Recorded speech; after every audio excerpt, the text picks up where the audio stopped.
عورت کے لمس چھونے سے وضو نہیں ٹوٹتا۔ ام المؤمنین عائشہ رضی اللہ عنہ سے مروی ہے، نبی صلی اللہ علیہ وسلم نے اپنی ایک بیوی کا بوسہ لیا، پھر نماز کے لیے نکلے اور وضو نہیں کیا۔ یہ روایت صحیح ہے، ابو داود وغیرہ۔ اعضائے وضو کو خشک کرنے کے بارے میں درج ذیل دو حدیثیں ثابت نہیں۔ پوائنٹ فرسٹ، ام المومنین عائشہ رضی اللہ عنہ فرماتی ہے، رسول اللہ صلی اللہ علیہ وسلم کے پاس ایک کپڑا تھا جس سے آپ وضو کے بعد اپنے اعضاء خشک کیا کرتے تھے۔ یہ روایت ضعیف ہے، جامع ترمذی۔ امام ترمذی فرماتے ہیں کہ حدیث عائشہ قائم نہیں ہے، از حد ضعیف ہے۔ نبی صلی اللہ علیہ وسلم سے ایسی کوئی بات صحیح ثابت نہیں ہے، اور اس حدیث کے راوی ابو معاذ کا نام محدثین سلیمان بن ارقم بتاتے ہیں، اور یہ ان کے نزدیک ضعیف ہے۔ دارقطنی اور بائہقی نے بھی اس کا یہی نام ذکر کیا اور کہا ہے کہ یہ متروک ہے۔ حاکم نے کہا ہے کہ ابو معاذ کا نام فضل بن میسرہ بصری ہے، اس سے یحییٰ بن سعید نے روایت لی ہے اور اس کی مدح کی ہے۔ میں مؤلف کہتا ہوں کہ امام ترمذی، دارقطنی اور بائہقی کی بات صحیح ہے، کیونکہ حضرات معرفت رجال میں حاکم کی بنسبت زیادہ قوی ہیں۔ واللہ اعلم۔ پوائنٹ سیکنڈ، معاذ بن جبل رضی اللہ عنہ فرماتے ہیں، میں نے دیکھا کہ نبی صلی اللہ علیہ وسلم جب وضو کرتے تو اپنے کپڑے کے پلو سے اپنا چہرہ پوچھ لیا کرتے تھے۔ یہ روایت ضعیف ہے، جامع ترمذی۔ اس کی سند ساکت ہے کیونکہ عبد الرحمن بن زیاد افریقی ضعیف ہے، یہ محمد بن سعید سے تدلیس کرتا ہے، اور محمد بن سعید زندیق ہونے کی وجہ سے سولی پر چڑھایا گیا تھا۔ وضو میں مدد لینا جائز ہے۔ مغیرہ بن شعبہ رضی اللہ عنہ کی حدیث ہے کہ وہ ایک سفر میں نبی صلی اللہ علیہ وسلم کے ساتھ تھے۔ آپ قضائے حاجت سے فارغ ہو کر آئے تو وضو فرمایا۔ جناب مغیرہ رضی اللہ عنہ نے پانی آپ کے ہاتھوں پر ڈالا، اور آپ نے اپنا چہرہ اور ہاتھ دھوئے، سر کا مسح کیا اور موضوع پر بھی مسح فرمایا۔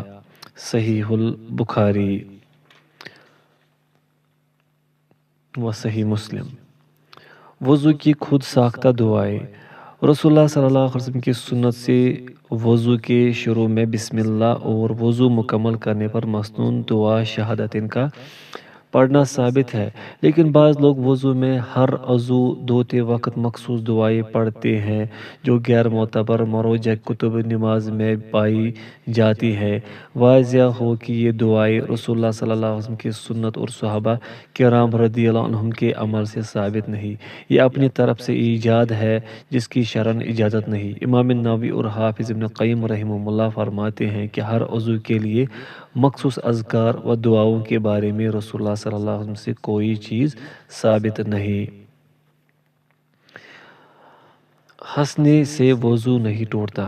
ابو ہریرہ رضی اللہ عنہ سے جو روایت ہے کہ رسول اللہ صلی اللہ علیہ وسلم نے فرمایا، جو شخص نماز میں ہنس پڑے تو اسے چاہیے کہ اپنا وضو اور نماز دہرائے۔ یہ روایت ضعیف ہے، ضعیف جداً، سنن دارقطنی وغیرہ۔ یہ حدیث چونکہ نہایت ضعیف ہے لہذا مذکورہ عمل کی دلیل نہیں بن سکتی۔ حاشیہ، ابن عدی کہتے ہیں کہ اس ضعیف روایت کی وجہ عبدالعزیز بن حسین اور عبدالکریم ابو امیہ بصری ہیں، اور یہ دونوں ضعیف ہیں۔ میں مؤلف کہتا ہوں کہ حسن بصری نے ابو ہریرہ رضی اللہ عنہ سے کچھ بھی نہیں سنا ہے۔ یہ روایت ابن عمر، انس، عمران بن حسین، جابر، ابو الملیح اور ابو موسیٰ رضی اللہ عنہم سے مروی ہے۔ ان کے علاوہ ابراہیم نخعی، زہری، معبد اور ابو العالیہ سے مرسل مروی ہے۔ اس کی تخریج ہماری کتاب ارشاد الامہ الی فقہ الکتاب والسنہ میں ملاحظہ ہو۔ حاشیہ مکمل ہوا۔ نکسیر پھوٹنے، کائی اور ابکائی آنے سے وضو نہیں ٹوٹتا۔ اس سلسلے میں ام المومنین عائشہ رضی اللہ عنہ سے جو مروی ہے کہ رسول اللہ صلی اللہ علیہ وسلم نے فرمایا، جس کی نکسیر پھوٹے یا کائی یا ابکائی آ جائے یا مزید نکل جائے اسے چاہیے کہ نماز سے نکل جائے، وضو کرے اور اپنی پہلی نماز پر بنیاد رکھے، جہاں سے نماز توڑی ہو وہیں سے دوبارہ شروع کر دے، بشرطے کہ اس دوران میں بات نہ کی ہو۔ یہ ضعیف ہے۔ ضعیف ابن ماجہ۔ حاشہ، یہ حدیث ضعیف ہے اس لیے کہ اس میں ایک راوی اسماعیل بن عیاش ہے جس کی روایت حجازیین سے ضعیف ہوتی ہے، اور اس میں وہ ابن جریج مکی سے روایت کرتا ہے۔ عبد الولی۔ حاشہ مکمل ہوا۔ غصہ آ جانے پر وضو کرنے کی دلیل ضعیف ہے۔ ابو وائل القاص سے مروی ہے کہ ہم عروہ بن محمد سعدی کے ہاں گئے تو ایک آدمی نے ان سے کوئی بات کی جس نے انہیں مشتعل کر دیا، چنانچہ وہ اٹھے اور وضو کیا، پھر وہ حالت وضو میں واپس آئے تو فرمایا مجھے میرے والد نے میرے دادا عطیہ سے یہ روایت کیا ہے کہ رسول اللہ صلی اللہ علیہ وسلم نے فرمایا غصہ شیطان کی طرف سے ہے اور شیطان آگ سے پیدا ہوا ہے اور آگ پانی سے ٹھنڈی کی جاتی ہے، جب تم میں سے کسی کو غصہ آ جائے تو وضو کر لے۔ یہ حدیث ضعیف ہے۔ ابو داود وغیرہ۔ البتہ شیخ زبیر علی زئی نے اس حدیث کو حسن قرار دیا ہے۔ حاشیہ عبد الولی۔ حاشیہ مکمل ہوا۔ بری بات کرنے پر وضو کرنے کی دلیل ضعیف ہے۔ ابن عباس رضی اللہ عنہما سے مروی ہے کہ رسول اللہ صلی اللہ علیہ وسلم نے فرمایا حدث یعنی بے وضو ہونے کی دو صورتیں ہیں، ایک زبان سے دوسری شرمگاہ سے، اور یہ دونوں صورتیں برابر نہیں بلکہ زبان کا حدث شرمگاہ کی حدث سے زیادہ سخت ہے اور ان دونوں صورتوں میں وضو کرنا ضروری ہے۔ یہ حدیث ضعیف ہے۔ الاباطیل للجوزقانی۔ حاشیہ ابن جوزی نے کہا ہے کہ یہ حدیث رسول اللہ صلی اللہ علیہ وسلم سے ثابت نہیں، اس میں ایک راوی بقی مدلس ہے، شاید اس نے بعض ضعیف راویوں سے سنا ہو۔ حاشیہ مکمل ہوا۔ موزے کی نچلی سطح پر مسح کی دلیل ضعیف ہے۔ مغیرہ بن شعبہ رضی اللہ عنہ سے مروی ہے نبی صلی اللہ علیہ وسلم نے موزے کے اوپر اور اس کے نیچے کی طرف مسح کیا۔ یہ حدیث ضعیف ہے۔ ابو داود۔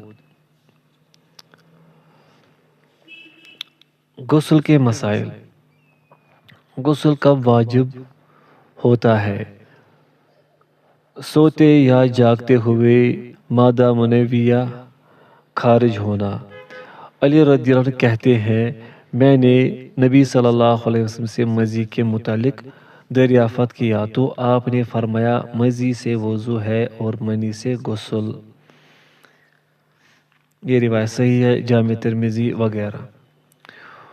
ام المومنین ام سلمہ رضی اللہ عنہ کا بیان ہے کہ ام سلیم رضی اللہ عنہ نے کہا اے اللہ کے رسول، اللہ تعالیٰ حق بیان کرنے سے حیا نہیں فرماتا، میں معلوم کرنا چاہتی ہوں کہ جب عورت کو احتلام ہو جائے تو کیا اس پر بھی غسل واجب ہے؟ آپ نے فرمایا ہاں جب وہ پانی محسوس کرے۔ ام سلمہ رضی اللہ عنہ نے پوچھا اے اللہ کے رسول، کیا عورت کو بھی احتلام ہوتا ہے؟ فرمایا تیرے ہاتھ خاک آلود ہوں تو پھر کس وجہ سے بچہ اس کے مشابہ ہوتا ہے؟ صحیح البخاری و صحیح مسلم۔ مسئلہ جو احتلام کا خواب دیکھے مگر نمی تری یا پانی محسوس نہ کرے اس پر غسل واجب نہیں، مگر جو نمی تری یا پانی محسوس کرے چاہے اسے احتلام یاد ہو نہ ہو تو اس پر غسل واجب ہے۔ اس کی دلیل خولہ بنت حکیم رضی اللہ عنہ کی حدیث ہے۔ انہوں نے نبی صلی اللہ علیہ وسلم سے اس عورت کے بارے میں پوچھا جو اپنی نیند میں وہ کچھ دیکھتی ہے جو مرد دیکھتا ہے، تو رسول اللہ صلی اللہ علیہ وسلم نے فرمایا اس پر غسل واجب نہیں حتیٰ کہ انزال ہو، جیسے کہ مرد پر غسل نہیں حتیٰ کہ اسے انزال ہو۔ یہ روایت حسن ہے۔ ابن ماجہ وغیرہ۔ سنن نسائی میں ہے اس خولہ رضی اللہ عنہ نے نبی صلی اللہ علیہ وسلم سے عورت کو خواب میں احتلام ہو جانے کے متعلق پوچھا تو آپ نے فرمایا جب وہ پانی منی کے آثار دیکھے تو وہ غسل کرے۔ یہ روایت حسن ہے، سنن نسائی۔ اسی طرح ام المؤمنین عائشہ رضی اللہ عنہ سے مروی ہے کہ رسول اللہ صلی اللہ علیہ وسلم سے سوال کیا گیا کہ اگر کوئی آدمی نمی تری محسوس کرے مگر اسے احتلام یاد نہ ہو تو وہ کیا کرے؟ آپ نے فرمایا وہ غسل کرے، اور جو شخص خواب میں احتلام دیکھے مگر نمی تری نہ پائے تو فرمایا اس پر غسل واجب نہیں ہے۔ ام سلیم رضی اللہ عنہ نے پوچھا اگر عورتیں دیکھے تو کیا اس پر غسل واجب ہے؟ فرمایا ہاں، عورتیں بھی مردوں کی مانند ہے۔ یہ روایت صحیح ہے، ابو داود وغیرہ۔ دخول پر غسل واجب ہے چاہے انزال نہ ہو۔ ابو ہریرہ رضی اللہ عنہ سے مروی ہے کہ نبی صلی اللہ علیہ وسلم نے فرمایا جب آدمی عورت کی 4 شاخوں میں بیٹھے اور اس سے دخول کر کے مشغول ہو تو اس پر غسل واجب ہو گیا۔ صحیح البخاری و صحیح مسلم۔ عائشہ رضی اللہ عنہ بیان کرتی ہے کہ رسول اللہ صلی اللہ علیہ وسلم نے فرمایا جب آدمی عورت کی 4 شاخوں میں بیٹھے اور کھوتنے سے کھوتنا چھو جائے تو غسل واجب ہو گیا۔ صحیح مسلم۔ اور ترمذی کی الفاظ یہ ہے جب کھوتنا کھوتنے سے آگے بڑھ جائے تو غسل واجب ہو گیا۔ کھوتنا ملنے سے مراد دخول ہے اور یہ الفاظ جماع سے کنایہ ہے۔ عورتوں کا حیض یا نفاس منقطع ہو جانا اللہ عز و جل کا فرمان ہے وَيَسْأَلُونَكَ عَنِ الْمَحِيضِ قُلْ هُوَ أَذًى فَاعْتَزِلُوا النِّسَاءَ فِي الْمَحِيضِ وَلَا تَقْرَبُوهُنَّ حَتَّى يَطْهُرْنَ فَإِذَا تَطَهَّرْنَ فَأْتُوهُنَّ مِنْ حَيْثُ أَمَرَكُمُ اللَّهُ۔ اور اے نبی، لوگ آپ سے حیض کے بارے میں سوال کرتے ہیں، کہہ دیجئے وہ تو گندگی ہے، تم حیض کی جگہ میں عورتوں سے الگ رہو اور ان سے ہم بستری نہ کرو یہاں تک کہ وہ پاک ہو جائے، پھر جب وہ خوب پاک ہو جائے غسل کر لے تو ان کے پاس جاؤ جہاں سے اللہ نے تمہیں حکم دیا ہے۔ سورۃ البقرہ آیت نمبر 222۔ ام المومنین عائشہ رضی اللہ عنہ سے مروی ہے کہ فاطمہ بنت ابو حبیش رضی اللہ عنہا نبی صلی اللہ علیہ وسلم کے پاس آئی اور کہنے لگی اے اللہ کے رسول مجھے استحاضے کا خون آتا ہے اور میں پاک نہیں رہتی تو کیا میں نماز چھوڑ دیا کروں؟ آپ نے فرمایا نہیں، یہ تو ایک رگ کا خون ہے، حیض نہیں۔ جب حیض کے دن آئے تو نماز چھوڑ دیا کر اور جب ایام حیض ختم ہو جائے تو خون دھو کر نماز پڑھا کرو۔ صحیح البخاری و صحیح مسلم۔ علامہ ابو اسحاق ابراہیم بن علی شیرازی رحمہ اللہ کہتے ہیں نفاس کا خون آنے سے غسل لازم ہو جاتا ہے کیونکہ یہ دراصل حیض ہی ہوتا ہے جو جمع شدہ ہوتا ہے، اسی وجہ سے اس میں روزہ بھی نہیں رکھا جا سکتا اور مباشرت بھی حرام ہے، فرض نماز بھی اس میں ساقط ہوتی ہے۔ الغرض نفاس سے غسل اسی طرح واجب ہے جس طرح حیض سے۔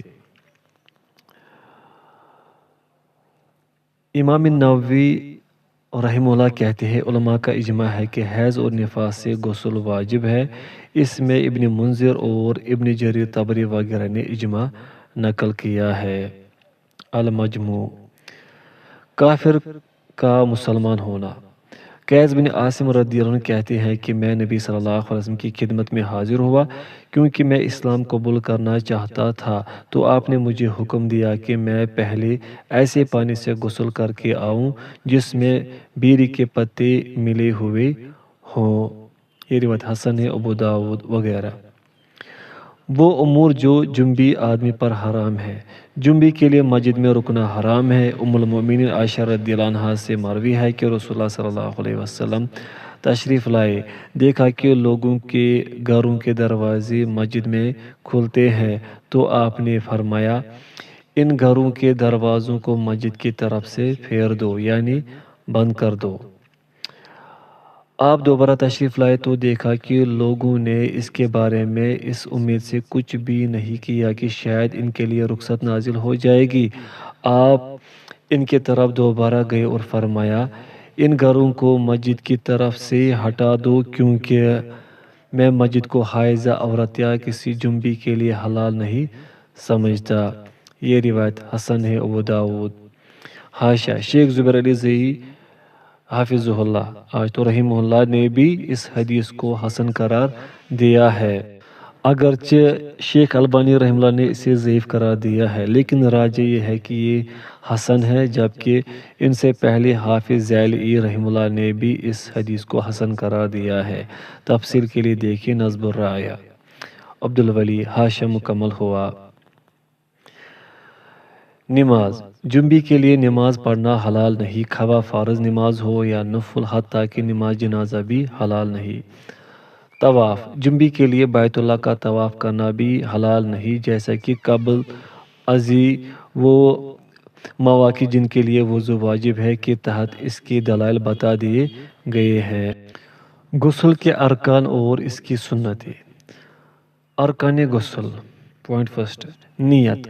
عمر بن خطاب رضی اللہ عنہ کہتے ہیں کہ میں نے رسول اللہ صلی اللہ علیہ وسلم کو یہ فرماتے ہوئے سنا، اعمال کا اعتبار نیتوں ہی کے ساتھ ہے، اور ہر شخص کے لیے وہی ہے جو اس نے نیت کی۔ صحیح البخاری و صحیح مسلم۔ پوائنٹ سیکنڈ، پورے بدن پر پانی بہانا۔ غسل کی سنتیں۔ پوائنٹ فرسٹ، 3 بار ہاتھ دھونا۔ پوائنٹ سیکنڈ، شرمگاہ دھونا۔ پوائنٹ تھرڈ، نماز کی طرح کامل وضو کرنا۔ یہ بھی جائز ہے کہ پاؤں دھونا مؤخر کر دے اور غسل مکمل کر کے پاؤں دھوئے۔ پوائنٹ فورتھ، سر پر 3 بار پانی ڈالنا اور بالوں کا کھلال کرنا تاکہ پانی بالوں کی جڑوں تک پہنچ جائے۔ پوائنٹ ففتھ، پورے جسم پر پانی بہانا، دائیں جانب سے پانی بہانا شروع کرنا، اس کے بعد بائیں جانب پانی ڈالنا۔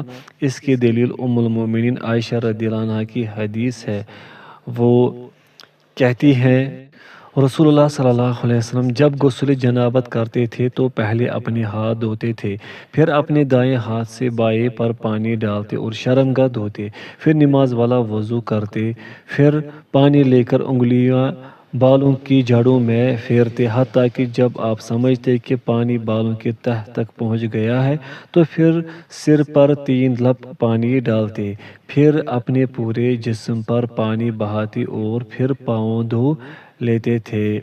صحیح البخاری و صحیح مسلم۔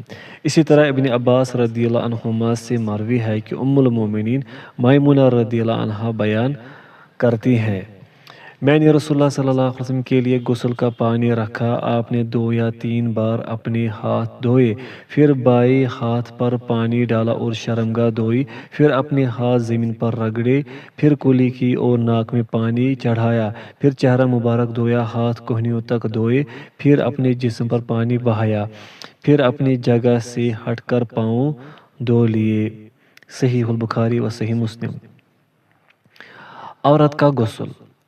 عورت کا غسل بھی مرد ہی کی طرح ہے، سوائے اس کے کہ اگر وہ حیض سے طہارت کا غسل کر رہی ہو تو اس پر واجب ہے کہ اپنے سر کے بال کھولے، جبکہ غسل جنابت میں بال کھولنا ضروری نہیں۔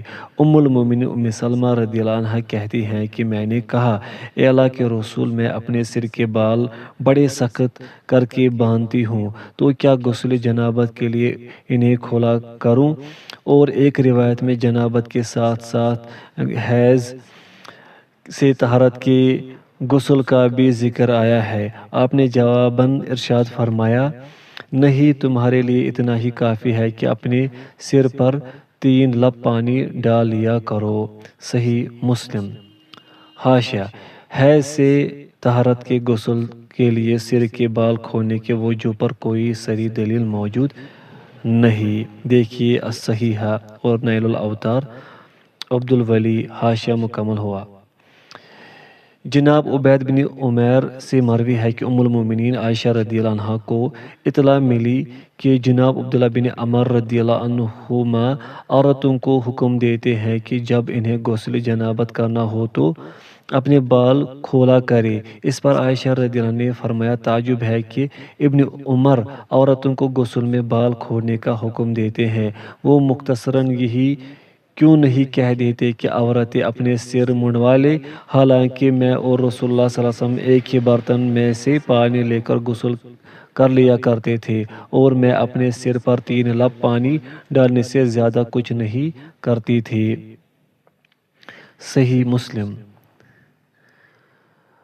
عورت کے لیے مستحب ہے کہ جب حیض یا نفاس سے غسل کرے تو کستوری یا کسی اور خوشبو کا پھایا لے کر خون کے مقام پر لگا لیا کرے، تاکہ خون کی بدبو کا اثر زائل ہو جائے اور متعلقہ جگہ اچھی طرح پاک صاف ہو جائے۔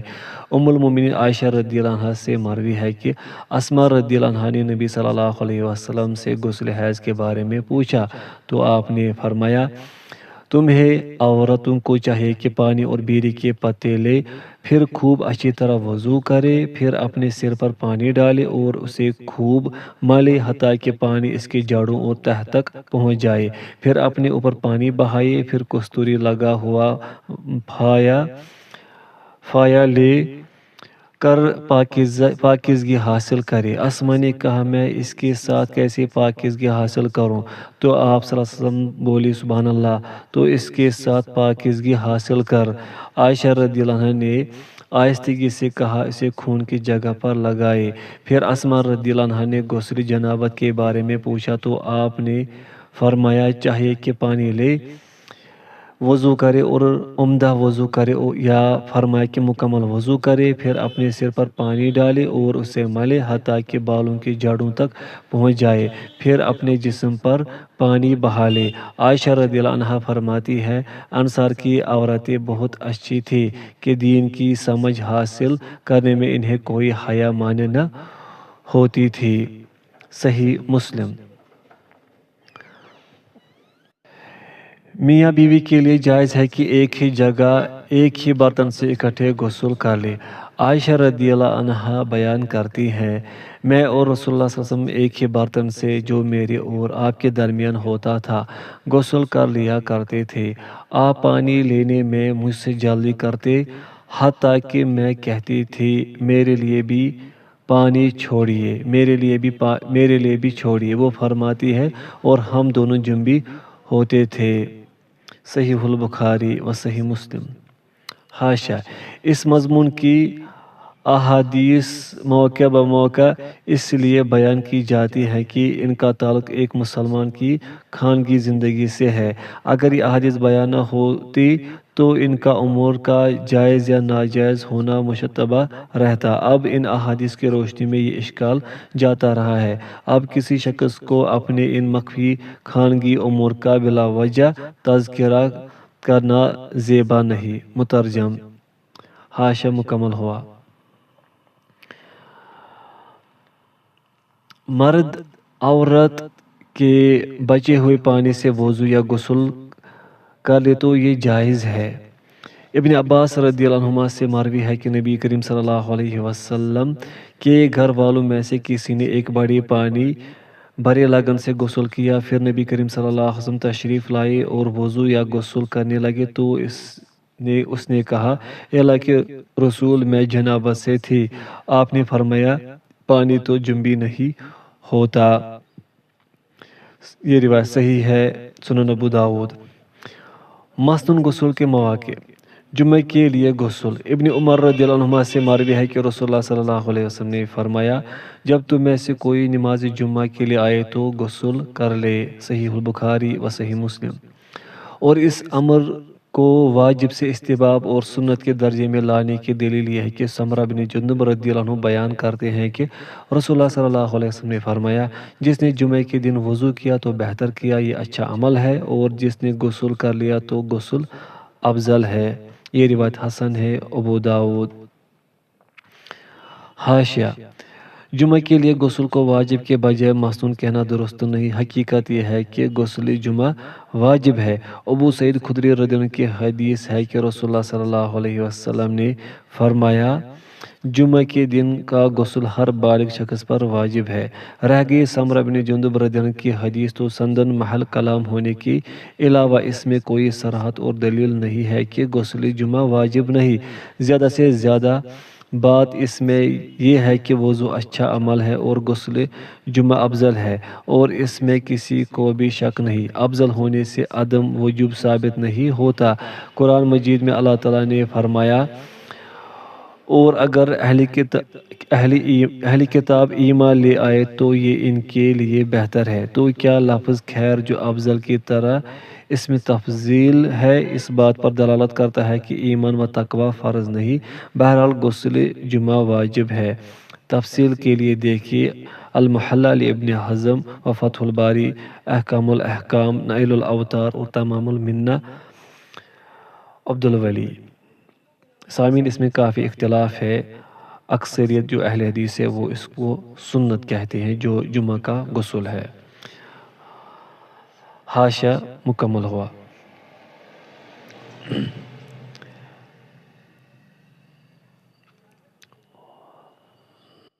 عیدین کے لیے امام بزار کہتے ہیں کہ مجھے عیدین کے لیے غسل کے بارے میں کوئی صحیح حدیث نہیں ملی۔